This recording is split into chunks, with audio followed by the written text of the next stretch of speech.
Dreyvan, first question for you would be, if ontology is the study of being, as we say, how has your own being evolved since you first began coaching? Okay. Since I first began coaching. So I think I clearly remember that when I started coaching, I actually thought coaching is about solutioning in the beginning when I started. And I thought coaching was about me and how I perform as a coach. That was the lens through which I understood the entire concept of coaching, that I needed to do something, and because of which the client will somehow reach a magical space by the end of the journey. Yeah. It was a lot of doing. It was a lot of asking the right questions. It was a lot of understanding the client. A lot of being able to think of solutions on the go on their behalf. I think all of that was what was tremendously present in me when I started the journey, which was like 7 years ago. Yeah. But I think it's matured over a period of time, and the fact that I'm dealing with ontology a lot, and I have brought the concept of, focusing on the being through the work, ontological work, which I used to do in a different space, but kind of applying it as a coach, trying to bring it into the coaching space, and intentionally doing that over a period of time. It helped me a lot to let go the need to control, let go the need to do, let go the need to ask clever questions, let go the need to find solutions on behalf of the client. So it's started slowly shifting more towards the being of a coach rather than the doing of a coach. I think the ontology part enables that very powerfully. And like I always use that example. I mean, when I started the journey, I started it with Ram. And Ram was my mentor. Ram was my facilitator in the coach training program. And he used to teach. And I had told this to Ram, that Ram, you don't teach markers, you don't teach competencies, but you do things like Mr. Miyagi in Karate Kid, where he asks you to wash the car, paint the fence, and then somehow in the end he knows karate. Because of all of that, and something it's seeped into his system where his body is moving in certain ways and he's not even aware. So in that sense, I think what ontology does is it starts giving you access to the being. And I think that's how I can summarize it. Yeah. That's amazing. Dreyvan, you said that, when you were training with Ram, and you said to him that you don't do a lot of markers, you don't do competencies. Do you think that, such kind of interactive coaching in action, which also which not just emphasizes on markers and competencies, because I know that as coaches, coaches need to keep those competencies in mind as far as the ethics part of it goes. But do you think that introducing these sort of novel or unique techniques into the training session help develop the being understanding of coaching, so to speak? Yes, I think accessing the being is intentional work. It doesn't happen automatically. Right? So you have to get introduced to the ways in which one can access their being. And unless somebody introduces you to those ways of being, then you typically are left with structures. You're left with models that you want to follow, like a grow model or a clear model, or you then start thinking, okay, after G, then what am I supposed to be asking? Questions related to R. After R, then what am I supposed to be asking? Questions related to O. You're kind of thinking on those lines. You're focusing too much on structure. You're focusing too much on a model and its salient features. and you're not focusing on the client. You're not focusing on the energy of the client or the way the client is thinking, feeling, emoting, their energy and how they're flowing and all of that. You're not in a dance with all of that. Now, that's not how we naturally operate in the world. We are actually everything, even when we are having normal conversations, they're very typically goal-oriented. Even a normal conversation that we are having that, someone, if your spouse is asking you, what are you going to have for dinner? So it's a very goal-oriented, that conversation is like, okay, there is a place that we're trying to reach, that can we arrive at what do you want for dinner? And so these are the options on the plate. And so, okay, do you want this or do you want that? This will make you happy. This will make you full. This is make you you're going to feel lighter. What is it? So it's goal-oriented, typical normal conversations, whether it is in the professional space or personal space. But I think as a coach, that needs to shift. I think when you're inside of relationships with people, that needs to shift. And when you're trying to be present for another person and truly be there for another person, then the being starts playing a very important aspect over the doing, right? And it needs to be learned. And therefore, I think coach training courses need to teach. And in Kocharya, we focus on a lot on, Kocharya is one of those unique confluences of the Eastern, philosophies and Western sciences. And, it's all of that. It's a huge confluence of that. And that is what Kocharya stands for. And I think most of the courses, right from when it was conceptualized and what it has been offering, Kocharya has stood for helping people access both the being and the doing. But ontology specializes in that. That's the only difference. So when Ram was doing all of that, I felt that this was fantastic. That was really something that stands out in the program. So yeah, I feel it is important, very important, and it needs to be taught. Yeah, absolutely, that makes sense. Thank you, Dreyvan. The next question for you is, imagine that someone could only observe your presence and not hear your words. What would they learn about ontology from you?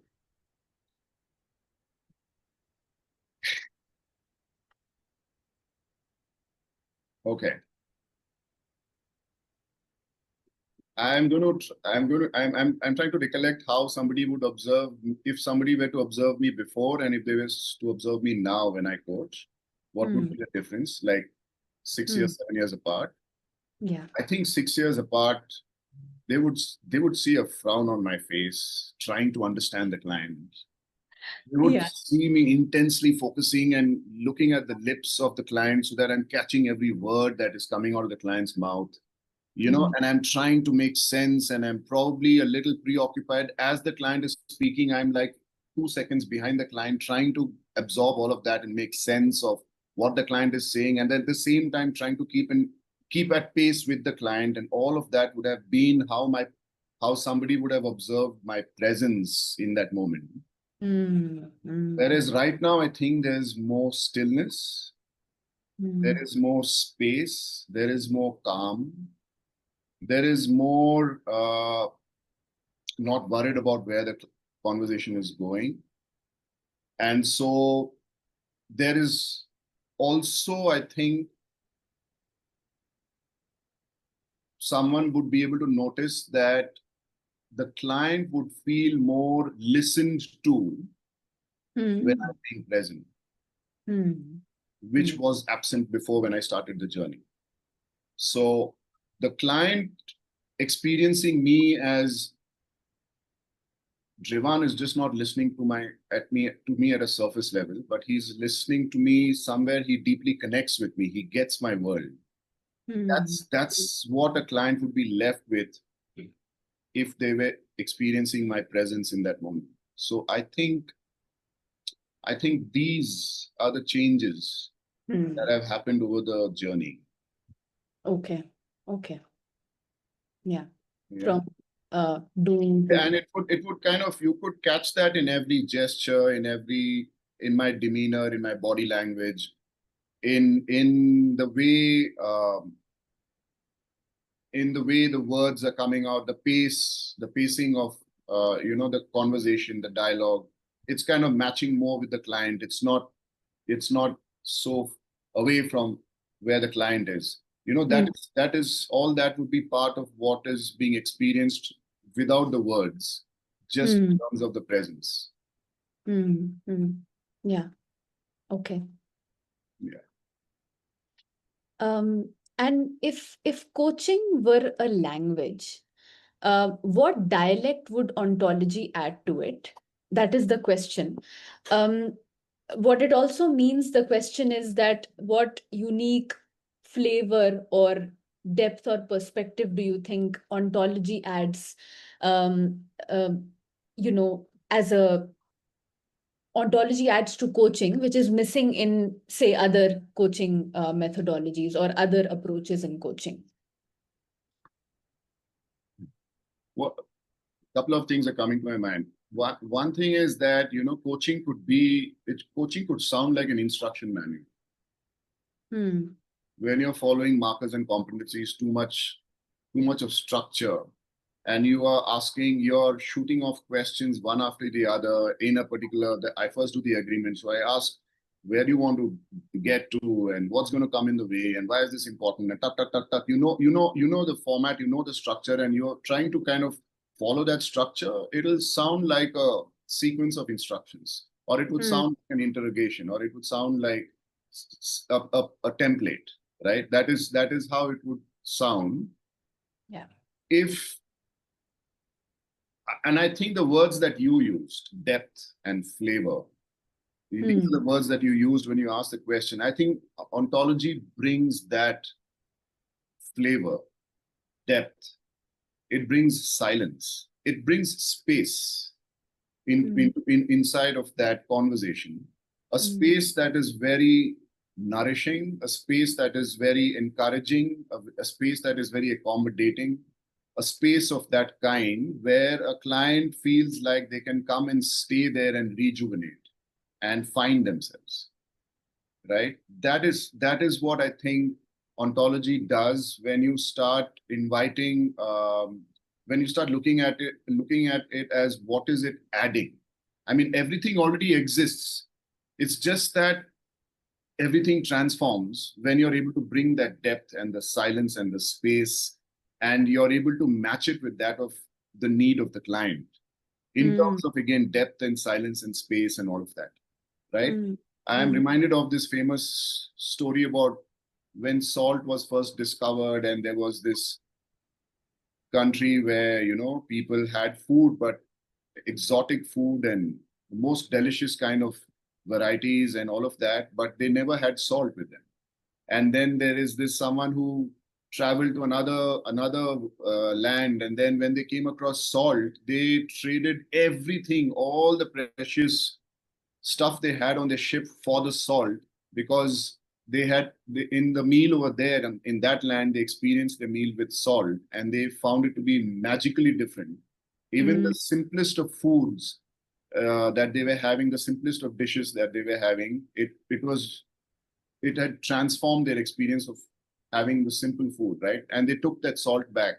The whole ship, that this was a story when we were kids, we heard about it. I think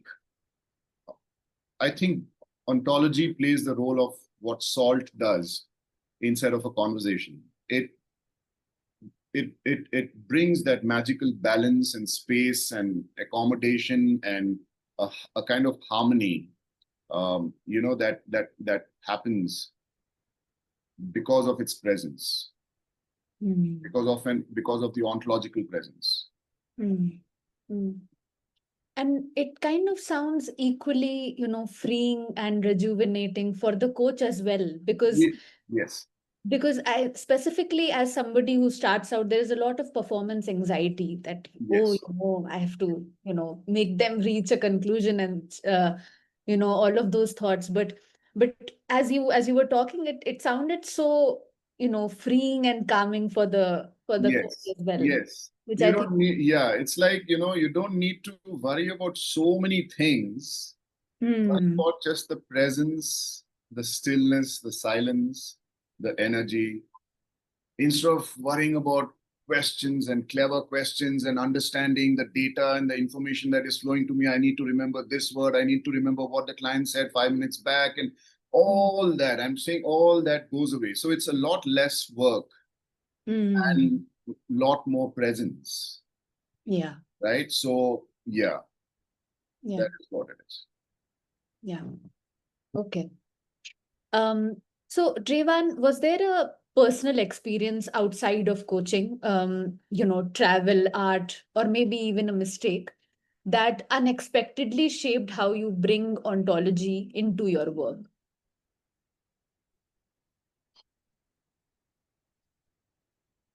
See, I got introduced to NLP very, very early in life. I got introduced to NLP when I was 16 or 17. I'm talking way back in 1986, 1987. And I used to think that NLP is the mother of all disciplines in terms of empowerment and all of that. And a lot of my life would revolve around NLP. And I was very reluctant when I came across ontology to try and even experiment with ontology. Because I used to even tell people that, NLP is the mother of all forms of self-improvement, self-empowerment, achieving your goals and all of that. Then something happened in my life, and I lost my license to fly. I was a pilot for a long time, 18, 19 years. And because of medical ailments, which I inherited from my parents and their parents, and it runs in the family, and diabetes and hypertension and all of that. And then I had to give up flying. They gave me some time to recover, but I think that was a very traumatic experience for me because it was a loss of identity. It was a complete loss of balance of my mind, both mentally, psychologically. I found myself in a very tough space. I found it difficult to cope, even with NLP. I was finding it difficult to cope with life at that point in time. And that's when I came across ontology. That's when I started my journey with ontology.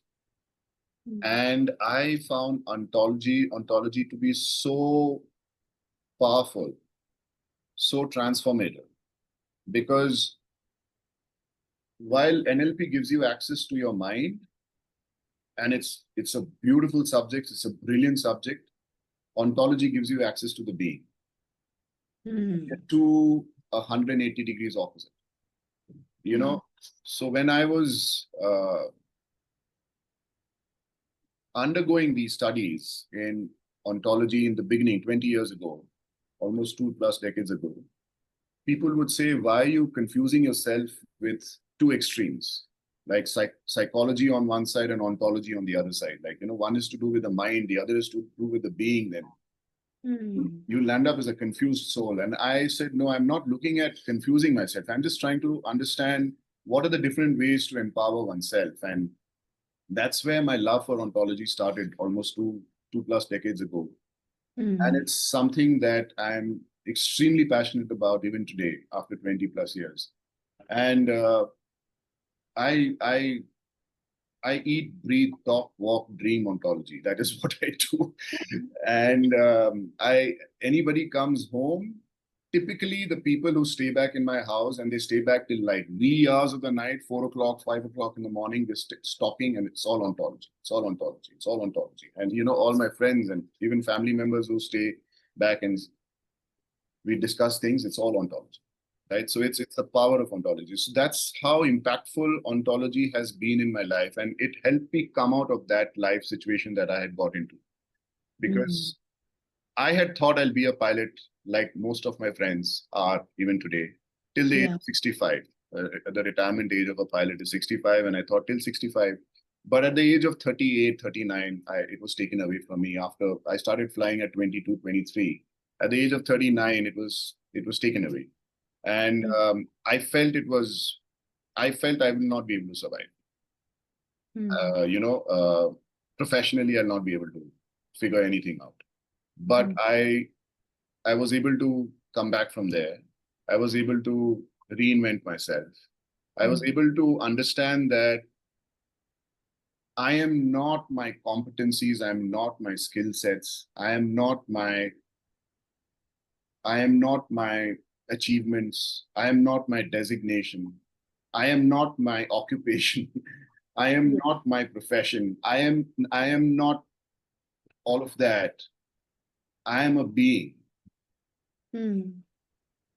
I am a space that can create. And regardless of my circumstances, my being can outshine it all. Yeah. Right? That is what ontology helped me understand, that I don't depend on circumstances to identify myself. As who do I show up? I don't depend on the circumstances defining who I can be or who I can't be. I am larger than my circumstances because of the being that I am and how it can show up in the midst of any kind of circumstance, whether it is good or whether it is adverse. The being still shines through it. And ontology is a study of the being. And I think without ontology, I wouldn't have been able to, get past that phase in my life. But I think ontology did a big thing in helping me in that period. Yeah, absolutely. Absolutely. Yeah. That's very inspiring. And I think, would it be safe to say that ontology brings you closer to yourself? Yes, it brought me closer to myself. It helped me understand myself because I was someone who was chasing goals and chasing, achievements. It was all about doing and chasing and achieving. That was what my life was before ontology. But after I came across ontology, it was more about becoming slow, becoming still, looking inside and understanding who are you in the midst of all of this. How do these things define you? Can I get actually defined by these things around me? The situations or failures or successes or awards or achievements and all of that. Or I give it some shape and color when I show up in those spaces. Who is the master here? Right? So that shift happened because of ontology. Yeah. Okay. Yeah. That's amazing. Okay, Dreyvan. Next question would be, do you remember a moment when a client's way of being shifted so profoundly that it surprised even you? This happens a lot of times in my coaching sessions. Okay. It does happen quite a few number of times. Yeah.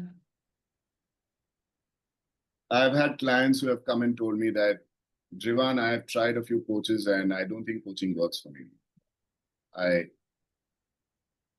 And so I don't know.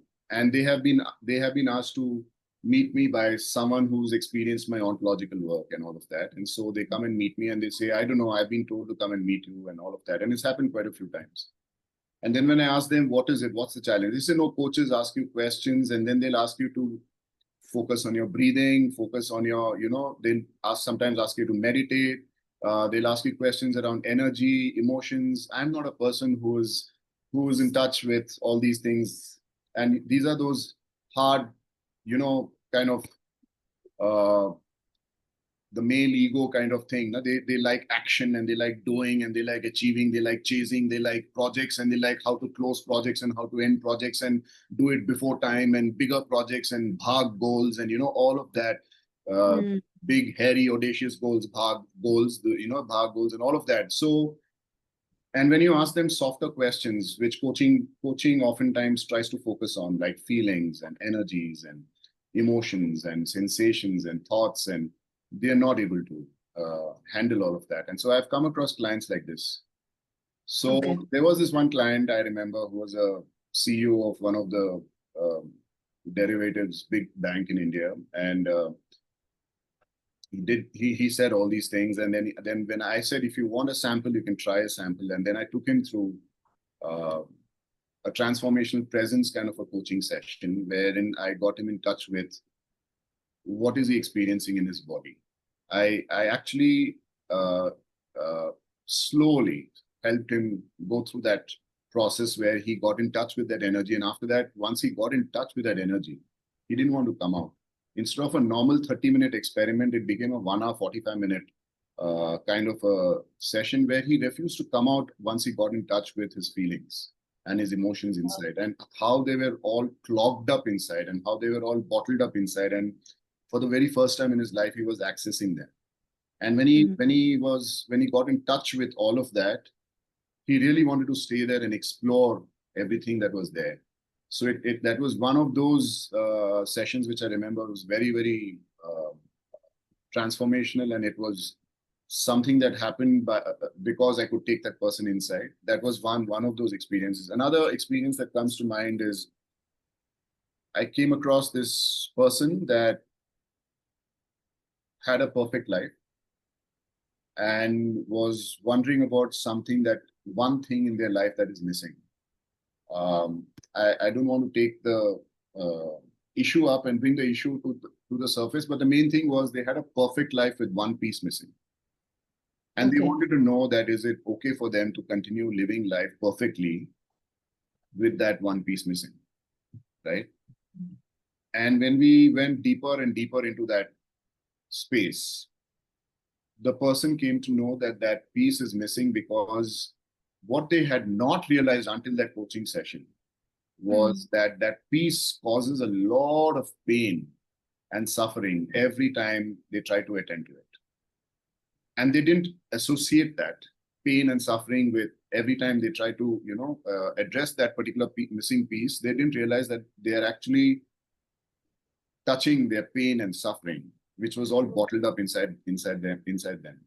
And so I remember this moment during that session, and I was thinking, what am I supposed to do? And I was trying my best to be present with the client, dance with the client, understand, but I don't have access to their pain. I don't have access to their suffering. How am I supposed to even help them come out of that space? Because they're not talking clearly about it to me, and they're so guarded about it. So the only thing finally we managed was during that session, somewhere in between the session, was help them connect with the fact that could they succeed in addressing that particular space without addressing the pain and the suffering that's all bottled up inside. And the logical answer to that was, no, I think we need to address that. And then I said a simple question like, what needs to happen for you to address that? And that was years of pain that was bottled up inside their system, years. And they said, no, I need to free myself of this. And then I asked them, what would be an appropriate way for you to free yourself of that pain and suffering? And they said, it's all bottled up inside. I can feel it like a jar with a tight lid on the top. And I said, what would you want to do with that bottle? And what would you want to do with that tight lid on the top? And is there anything that you would like to do? And they said, no, I would like to open it. And I can feel that poison that is there inside, it's going to fly out of my system like as if they've transformed into butterflies. And I said, would you like to, take that forward and experience that in the moment? Is that something that you would like to do? And the person said yes. And they actually imagined opening that bottle and allowing all that poison, all that suffering, all that pain that was bottled up inside to convert into butterflies, beautiful butterflies, and fly away. And they took some time, maybe a few minutes, maybe 4 or 5 minutes, until that whole bottle became empty. And there was a light on their face, which was most amazing. Most amazing. And it also shocked me that how much is possible through coaching. that years and years of pain that can be bottled up in your system could be released in a magical moment in one session. And the person then suddenly became open to that one particular piece in their life that was missing. And they were looking forward to now finding ways to fulfilling and, filling up that space. So, I feel these kind of magical moments come in the session. I am not taking the name of the person or the gender or the issue that the person was dealing with intentionally, because I don't want anything to be breached confidentially in this talk. So, but at the same time, I'm trying to touch upon how powerful it can be when you stay with ontology, and how one question, when you can tune into the client, and when you and the client are in a dance with each other, and that kind of presence is there, what is possible, right? Yeah. I think these two clearly come to mind. There are more, but these two stand out. These two kind of. No, thank you, Dreyvan, for sharing that. That was beautiful. How, the whole butterfly bit. And I think again and again, this word keeps coming up for me as you talk about ontology and the work is freeing, that sense of, freedom to just let it be. So I appreciate you sharing that for this interview. Okay. So, if ontology were a character in a novel or a movie, who would it be and why?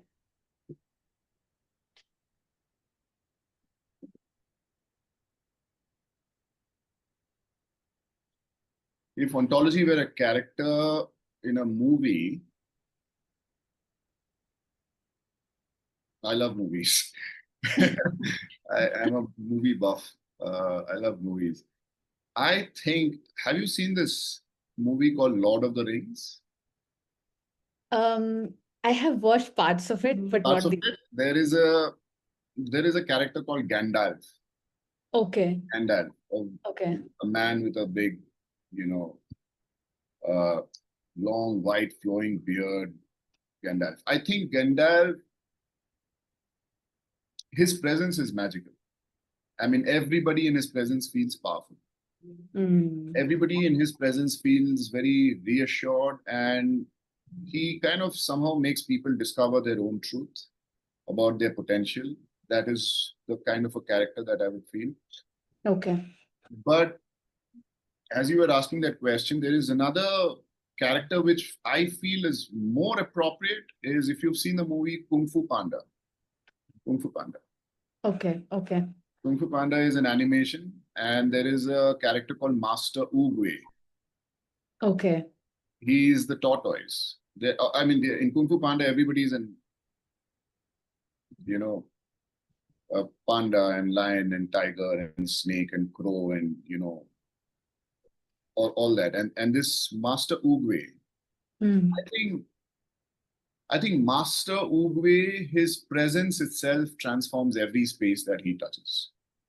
He walks, everything around him is getting transformed. It's that kind of a space, right? That is the kind of a space that I believe ontology is capable of generating when deeply immersed in. And if you have been able to really embody ontology, like into your bones, deep into your DNA, I think that is what it allows for people to discover their truth.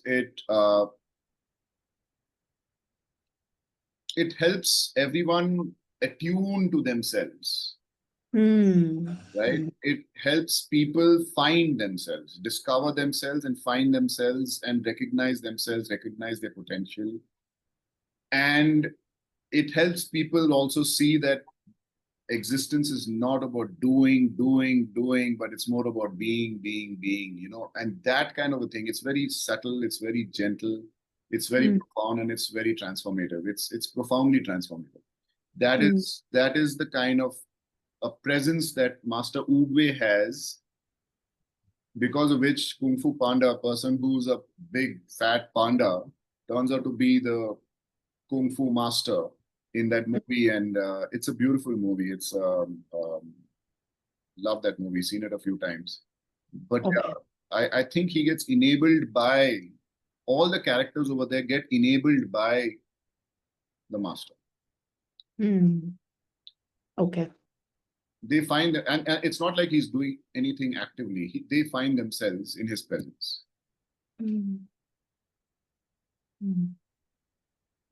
That's such a wonderful thought. Being in the presence of somebody and, finding yourself. Yeah. I can definitely give this movie a watch now You that must, I you know must. about it. Yeah. Okay. So, Dreyvan, suppose your training program was a piece of music. What genre or song best captures it? Yeah, okay, straight away, the two genres come to mind. That is Indian classical ragas. I think Hmm. they're magical. Some of them can really take you to another world, and a deep sense of how those ragas can pull you out of anywhere you are in your mind or in your life, or it doesn't matter whether you're sad. It just sucks you in, and then it takes you into a kind of the presence of the quality of sound and the way the music is happening in that moment. It can bring you and make you so present and so in the grip of that you forget everything else. And then over there you find peace, you find harmony, you find joy, you find bliss. All of that happens. That's one of the ways I would see that some of these Indian ragas, and I hear some pieces of bamboo flute ragas, and some of the ragas that I listen to. That's one of the um,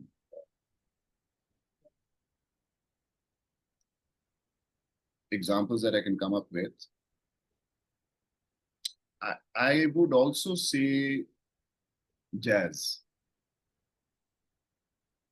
That's because I feel jazz music is about breaking rules and at the same time staying within a certain structure. So it's about trying to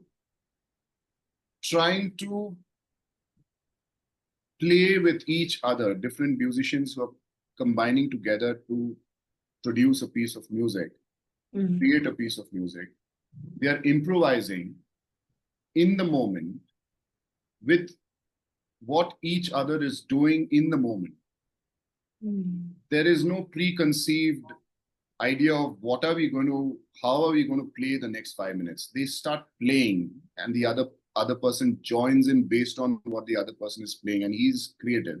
And then when he's creating, another person joins into, and then the three of them start performing, and the four of them start performing, and then they're all combining together to explore what can be played within the rules and how you could go outside the rules, and there is like it's harmony that arises out of the chaos of having the freedom to play anything. I don't know. I don't know if I got that right. It's like, yeah, it's like for a person not used to jazz, it would sound like, what are they playing? For a person who is able to, because it's not following structure, it's not following the expected norm, right? So people who don't appreciate jazz are not able to follow jazz that way, are not able to appreciate jazz. Yeah. But people who appreciate jazz, they can sense the harmony in the midst of the chaos. And the chaos is coming because of each participant in that group, each player in that group, each instrument in that group has the freedom to experiment in their space. Yeah. And it causes a lot of chaos because of that. But there's harmony in the end when you listen to it. So I think Ontology offers that kind of an ability to be with everything that's coming from the client. There are no lenses or filters of this is acceptable, this is not acceptable, this should be, this shouldn't be, it is valid, it is invalid, what the client is saying or what they're experiencing. You stay with everything. And ontology allows you to do that. Because it allows you to become okay with others being exactly like the way they are. Yeah. And when you can find that in you to be okay in that fashion, then the client starts feeling safe. Client starts trusting that space. They psychologically feel that they are in a much more conducive environment. And all of that enables them to further explore their own world and find solutions, find answers. Right? So I think all of that happens in jazz music. Yeah. Yeah. As a genre. Yeah. Makes sense. Okay. So Dreyvan, what's a metaphor you use to explain ontology to someone who would find philosophy intimidating?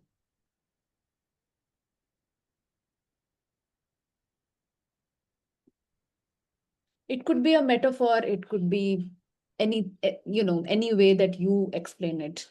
Yeah, anything really. Yeah, you're saying where people who find philosophy intimidating.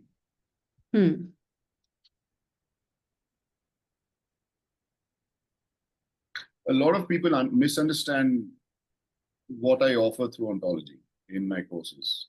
They think that it's a lot of knowledge. Actually, it's far from the truth. It's the furthest from the truth. I don't offer knowledge through. In fact, ontology is 180 degrees opposite of that. Knowledge is what you get in schools and colleges and B schools and engineering schools and medical schools, and when you chase competencies and markers and frameworks and models, and all of that is knowledge. Different models and different techniques, and all of that. All of that is knowledge. But a lot of people misunderstand what ontology is. They think that, no, Dreyvan, we don't need ontology. Why do we need? We need only competencies and markers. So a lot of people think ontology is philosophy. I would say ontology is a subset of philosophy. It's a specialized vertical in philosophy. If a good way to explain why philosophy is intimidating could be by considering how, if you were to look up in the dark sky in the night, in the middle of the night, and look at the stars, and then you see constellations, and you see different groupings of stars, the Orion, and the Seven Sisters, and all the different things, and you try to make sense of all that. There are millions and millions of stars over there. And millions of constellations, and different combinations, and to make sense of all that can be quite a challenge. Mind block, right? I would say that instead of mapping those constellations and instead of trying to make sense of that, if you thought of ontology as just lying on the grass and looking towards the sky, and when you're experiencing those stars and the constellations, you are being aware of the warmth of the grass and the coolness of the breeze, in the midst of which, and how the darkness of the sky is bringing a certain calmness about over there, and and your entire heart, body, mind, soul, everything is it's in that moment, in harmony, in synergy. I think that kind of becoming aware of what is present when I'm exploring philosophy is what ontology is. Like Okay. if you understand that as I'm exploring the sky and the stars in the sky, how I'm experiencing myself whilst I'm doing that, I think that part is what ontology is, and that is simple. It's not complicated, right? Yeah. Noticing the breeze and noticing how the grass touches you, and how the lights in the sky engulf you and make you feel calm, and how it gently nourishes you. All of that part is the ontological part. And it's all happening while you are actually looking at the stars. Yeah. Right? But being aware of that, rather than getting all worked up in the mind that, oh, I don't understand this, I can't recognize that, and these stars and those stars, and there's so many stars, and how do I recognize? So instead of completely getting occupied over there, experiencing this part also that exists when you are exploring the sky. I'm saying exploring the sky as philosophy, and I mean, it's akin to philosophy, and what you're experiencing about yourself whilst you're doing that, that part is ontology. So I don't know if I'm able to bring the distinction between ontology and philosophy in the same metaphor that way. Yeah. It's in a way to say ontology is philosophy, which is bringing you down from your head into your heart. Ontology is philosophy when it brings you down from your head into your heart, from your intellect into your heart space, into your heart intelligence. Yeah. And it's the lived experience. It's the lived experience, not the mind experience, but the lived experience. Yeah. That is what ontology is. Yeah. Yeah. It's also making you more present to the to stay there in the present moment rather than getting away in your mind and not realizing where you are. Yeah. Okay. Interesting.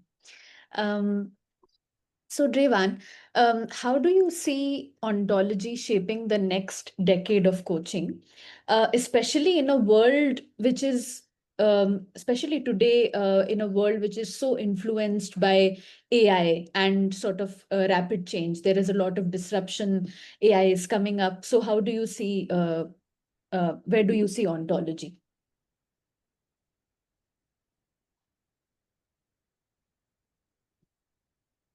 See, I think I am experiencing AI of late, and I'm kind of experimenting with it. And trying out different things. And I think we all are doing, because if you don't, then you're going to be left behind, right? Yeah. So, Yeah. And I see it's powerful. I see it's very powerful. Like Ram, I've often heard in his webinars talking about how he's experimented with actually generating MCC level, sessions using AI, and it actually is capable of showing up as an MCC level coach, a master coach. That's possible by AI. But I still think there are some things that AI can't do.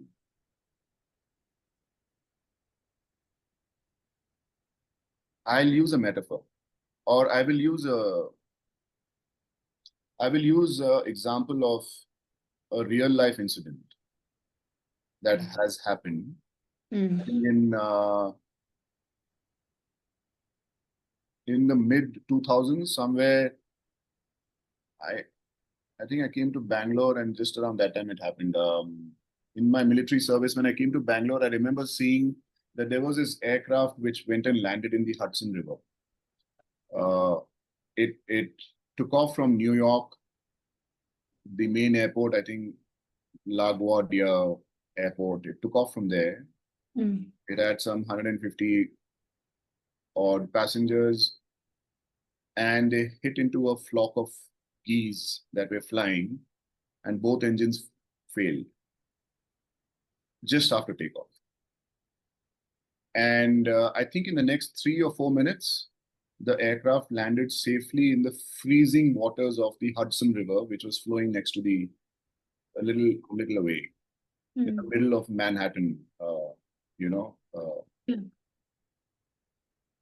I think if you see that movie, I'm forgetting the name of the movie, but I remember the name of the pilot. It is Captain Sully.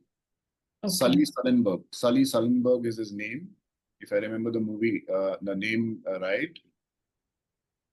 He asked for an emergency landing back in the airport, in the same airport from where he took off from the runway.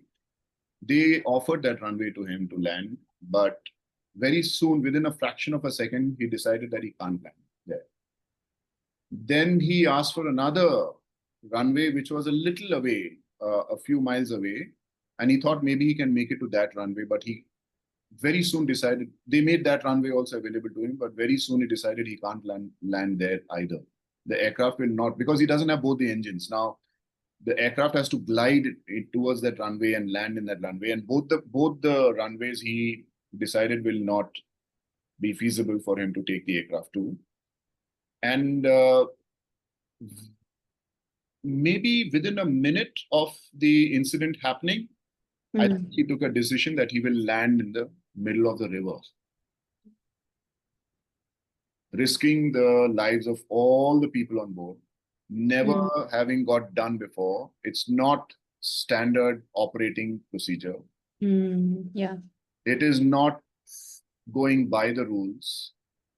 It's breaking the rules. And he lands. And that's one of those famous incidents where not a single passenger died. Wow. He went through a lot of inquiry after that, and they tried to put the whole blame on him. Because they ran the entire incident that happened on simulators.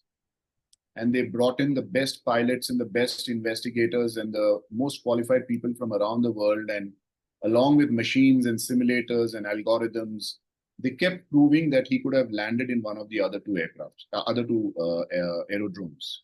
Right? And he kept saying, no, it is not possible. And they kept putting people into the simulators, and they all were landing them in the aerodromes, in the simulators. And he kept saying, no, you don't understand. None of you are facing the situation that I faced on that day. Yeah. It's all simulated. And he kept saying this over and over again. And they kept denying, because it was obviously the aircraft company would have lost a lot of money if the pilot did not get blamed. And they were trying to fix the pilot. And the pilot kept saying, no, if you find the black box, you'll come to know why I'm saying this, because I knew both the engines that failed. And they're saying there is no way you could have known both engines had failed. Only one had, clearly failed. The other. So he said, no, I could sense it. I could feel it. He was so much in tune with everything that was happening there that what he picked up, the simulators are not able to recreate. Yeah. And none of those pilots were able to, who were attempting it on his behalf in the simulator and trying to prove that he could have landed in the aerodrome.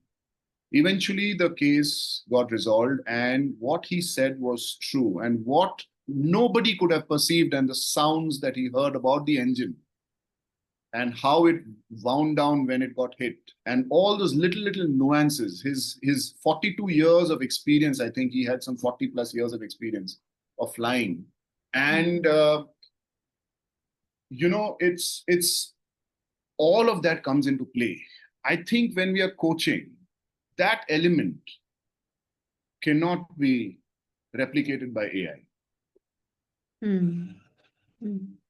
Yeah. AI can it can outthink us, it can outcalculate us, it can outpredict us, it can outperform us. It can do all of that. But when it comes to these kind of situations where only a human being, because of their lived experience, I think that is what makes the difference. Yeah. It's experience and being human. And it's the lived experience and how you interpret that experience. That aspect, I don't think AI can create that. They can be programmed with a lot of algorithm and all this, but this is something I think is. I'm sorry, I'm taking long to kind of share all these things because I'm feeling myself through the yeah. No, I understand. And I actually really appreciate the fact that you are sharing so openly, because it makes a lot of sense, because it will probably outplay us, outsmart us. It is doing that right now. But surely there are elements that only humans can bring. And see, humans can hold a certain. It's a paradox. Should I break the rules and land in the Hudson River? Should I follow the rules and land in the aerodrome? If I follow the rules, nobody will touch me. If I land in the Hudson River, I may save 150 people on board, but I may get sacked. And all of this, and imagine the tension, imagine the stress, and imagine the split-second kind of decisions that you have to take in the moment, and so much of weighing. And I know AI can do all of that, but I'm talking about the element where being human and being able to hold a paradox and to be able to leverage out of lived experience. I think there are certain aspects of it which AI can't replicate. Yeah. Because left to the machines, they were all saying that the aircraft could have landed. And there was only one person in that entire scenario of machines and algorithms and experts and, technical data and all of that was saying, no, it is possible to land. And that incident proves to me that there is something about being human and the way we access our faculties. I don't think that can ever be replicated. Okay. Next question for you would be, if you had the chance to redesign leadership education worldwide using ontology as the foundation, what would the classroom look like?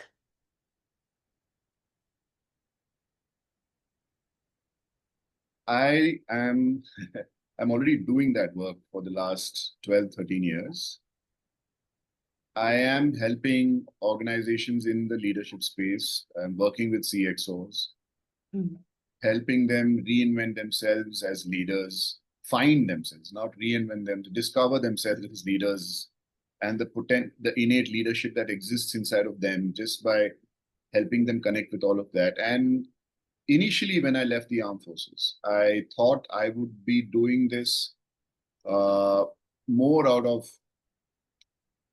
outdoor activities, off-sites, engage them in games and make them see and help them get some learnings and insights out of those games, and PowerPoint presentations and, bullet points and, all those things was what I thought was needed to help people become better leaders. But as I stayed more and more and more with ontology, I realized that the whole world is offering leadership coming from a lot of information, coming from a lot of knowledge base. You go to a B school, they'll give you, I remember every term I was in B school, you had to stand in line and collect those massive amounts of books, and you carry it back in a rucksack or in a backpack and take it back to your room, and one term and so many books, and then the next term and so many books, and then so it was like that. It was all knowledge, information.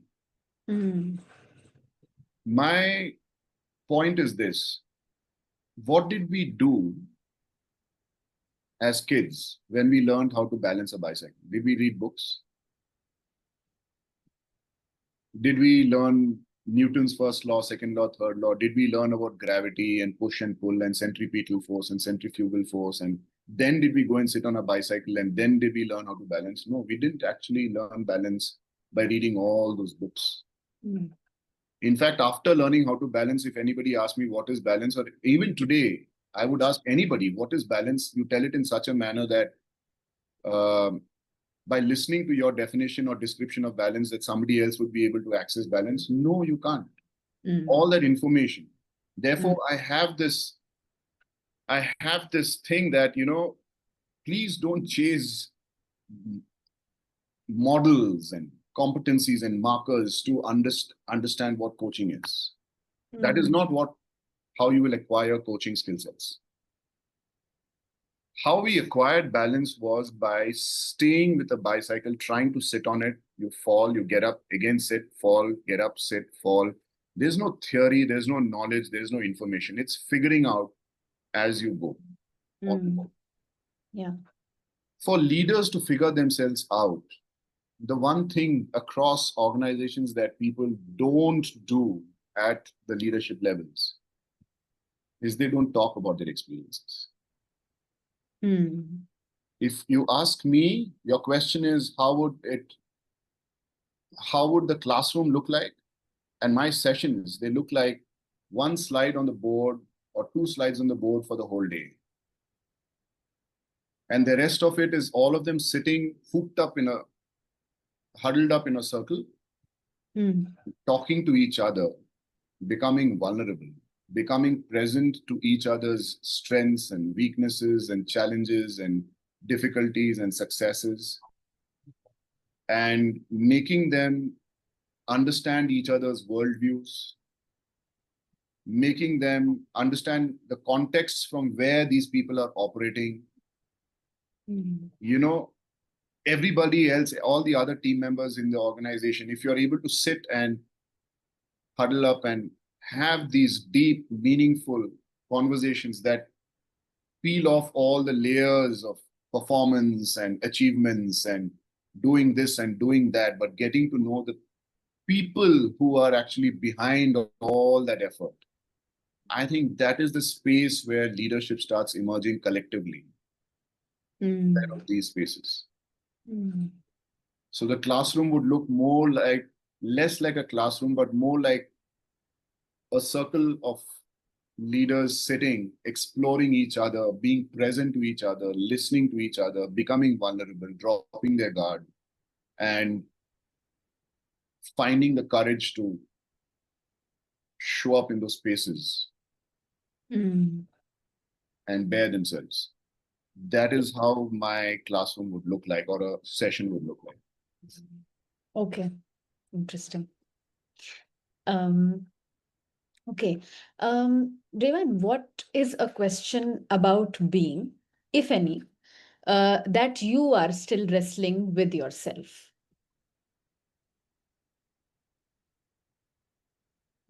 I am wrestling with such questions for a long time. That's what ontology, interestingly, ontology gives you the access to such spaces. I wrestle with, who am I? What am I doing in this world? What's my purpose? I think that's a common kind of a thing that a lot of people wrestle with. You go to any of these ashrams, you go to Ram had guided me once, and I went to this place called Tiruvannamalai, where there is Ramana Maharishi's ashram, and I spent a couple of days there, and I saw 70% foreigners all come there and stay there for months, all searching for this answer. Who am I? And it's a very deep philosophical question, right? I have gone to the extent now, I've gone to the extent of having changed my name completely. You know me as Dreyvan, but I was not Dreyvan before I was 42. The last 15, 16 years I've been Dreyvan, but before that I had a different name. I even changed my name to figure, do I exist because of my name, or my name exists because of me? And to know that what will happen when I do that, when I give up my name. So I wrestle with these things. I wrestle with such ideas of who am I when everything is stripped away? I recently wrote a bit on LinkedIn, you know, who am I? Then everything is taken away. Achievements, rewards, recognitions, relationships, people I love. I just lost my dog, and she was a big part of our lives. And we lost her like after 12 years, and this is the recent one of the deaths that has happened in my life. But there are so many people. I lost my dad when I was 16, and grandparents and uncles and aunts and a lot of loved people. So who you start wondering, who are you? Do these people define you? Does your job define you? Does your title define you? Does your achievements define you? Do the moments that you live your life, do they define you? These are the kind of questions I wrestle with. So sometimes I'm in a good place with the answers that I find. Sometimes I'm in a difficult place with the answers that I find. Or rather the feelings that well up, the emotions that come up. Sometimes they're pleasant and liberating. Sometimes they are debilitating and depressing. Yeah, but that is what I wrestle with in terms of, can I exist without all of this? Dreyvan, just curious, but you said that sometimes they're pleasant and sometimes they're debilitating. How do you deal with either of those emotions? No, that's the emotions happen because then you start realizing that you're making meaning out of whatever you have arrived at. When you make a meaning that is favorable, in line with what you would like it to be, it becomes pleasant and joyful and happy. It's when you make meaning of, no, this is not good, this could have been better, this shouldn't be. And when you make meaning like that, then you start feeling sad and upset and weak and low on energy, and slowly you start spotting that there is some meaning making happening out of everything that we are experiencing in life. Yeah. And it all depends on the meaning that we give to it. Yeah. And that's what you slowly start realizing when you stay in an ontological inquiry, that unless you give meaning, nothing has meaning. Yeah. You are the source of all the experiences in your life because you have given it that kind of meaning. And that's why it's, after you've given it the meaning, it's turning around and saying, hey, this is the truth. This is your life, this is your experience. But actually, to begin with, you gave the meaning that is how it is. And then it becomes an experience. Yeah. So actually, at the bottom of it all, it is the meaning making. And when you start realizing that, the faster you realize that this is the meaning that I gave it, you're able to pull out of that, detach yourself and say, okay, I don't need to be upset or I don't need to be sad because this is the meaning that I am giving. Yeah. Yeah. Right. So I think that's the way it can be handled, but it takes a little time to get to that meaning making nature that we innately are. Yeah. Yeah. Yeah. Absolutely. Yeah. So if your younger self, before you became a coach, sat in one of your ontology-based training sessions, what would they find most challenging to grasp? My patience to sit through sessions like that. I I don't think I was a very patient person most of my life. I have been very goal-driven, very result-oriented, very doing-oriented, always in action. My mom could never keep me locked up inside the house. I mean, I would be out as a kid playing all kinds of games till 10, 11 in the night and, with my friends. And for her to catch me and make me come home and sit quietly and study and, you know, that was my challenge. I had so much of energy all the time. So for me to actually now sit through patiently, not and just allow my presence to be experienced by the client, not bringing myself into that space, my thoughts, my emotions, my feelings, my energy, my beliefs, my assumptions, my worldviews, my contexts, my knowledge, my expertise, stopping all that and keeping it outside the door and becoming available and patiently listening to the client and immersing myself into the client's world. I think if my younger self would see that, would pull all his hair out and run away from there. Because I don't think I was capable of doing this before. But it's come thanks to Ontology. It has fastened the process. It's given me access to those spaces, and it's made me calmer, stiller, deeper, and more capable of being with. And that's what I try to help people get during the course, during our courses. And a lot of people get it. And surprisingly, a lot of people nowadays are searching for similar things. And a lot of coaches who land up in my course who are searching specifically for Ontology and discovering themselves. I think by the end of the journey, they all start experiencing such things. Yeah. Amazing. Amazing. Yeah. Okay, Dreyvan, I think this is the last question for you. If Ontology could speak directly to coaches today, what message would it give them?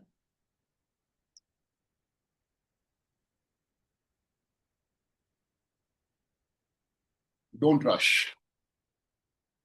Don't rush to fix. Don't try to follow templates.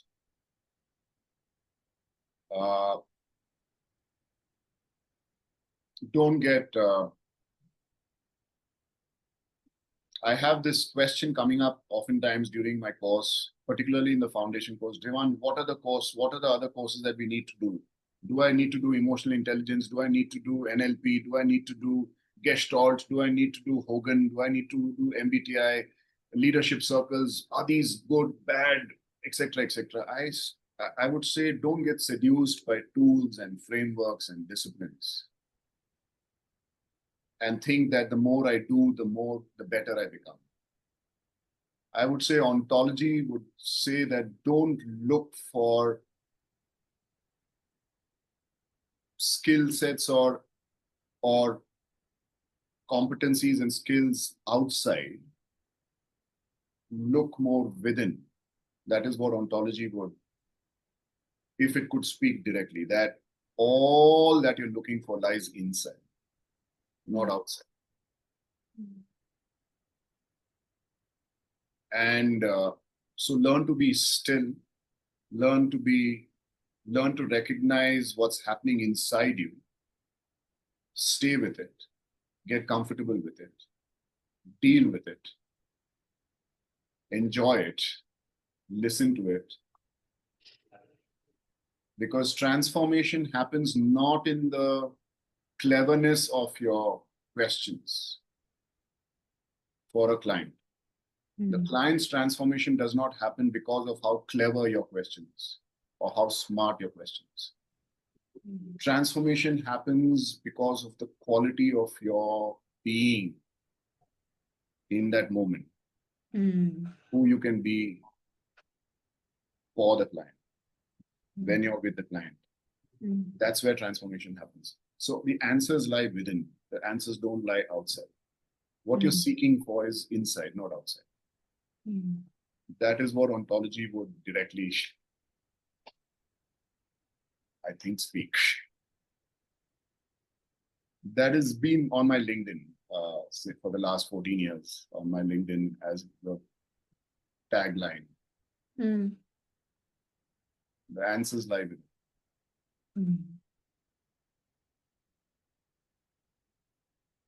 Yeah, that's very powerful. And also strangely reassuring because I always think that, oh, if I just do this one thing, just that particular thing. That's never ending, no? It's never ending, yeah. We've all been down that road. It never ends. I mean,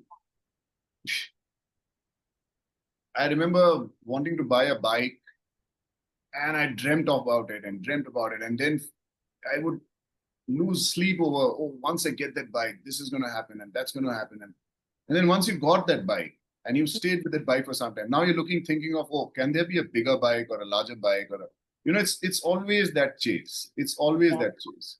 Yeah. Right? Whether it's a bike or a car or a house or a position or any achievement. I think it's those journeys are never ending. They don't, and there is no, you never feel satisfied. You feel you're going to feel satisfied when you reach there, but it's a very momentary, very temporary things. But this is common knowledge. I think a lot of Indian scriptures and most people who are on a spiritual path or anybody who's doing a little bit of inner work, they all arrive at these very, very fast. They get to understand these things. But what I have really understood, and I'm happy I understood it early, is that an ontology gave me the access to is everything can be resolved on the inside. There is nothing that cannot be resolved on the inside.